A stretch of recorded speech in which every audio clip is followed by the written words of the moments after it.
যদি কণ্ঠে তোমার বেজে না ওঠে আল্লাহু আকবার, আল্লাহু আকবার। যদি কণ্ঠে তোমার বেজে না ওঠে আল্লাহু আকবার, আল্লাহু আকবার, তবে মুসলিম বলে দাবি করাটা কি এমন দরকার? তবে মুসলিম বলে দাবি করাটা কি এমন দরকার? কি এমন দরকার? কি এমন দরকার? নবীর উম্মত দাবি করো তুমি সুন্নাহ মানো না, নবীর উম্মত দাবি করো তুমি সুন্নাহ মানো না।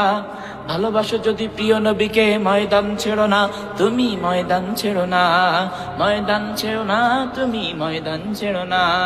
হামলা মামলা করবে সবাই বাতিল তাগুত মিলে, হামলা মামলা করবে সবাই বাতিল তাগুত মিলে। জেগে ওঠো মুসলিম সব রুখে দিব এক ঢিলে, জেগে ওঠো মুসলিম সব রুখে দিব এক ঢিলে। যদি কণ্ঠে তোমার বেজে না ওঠে আল্লাহু আকবার, আল্লাহু আকবার। যদি কণ্ঠে তোমার বেজে না ওঠে আল্লাহু আকবার।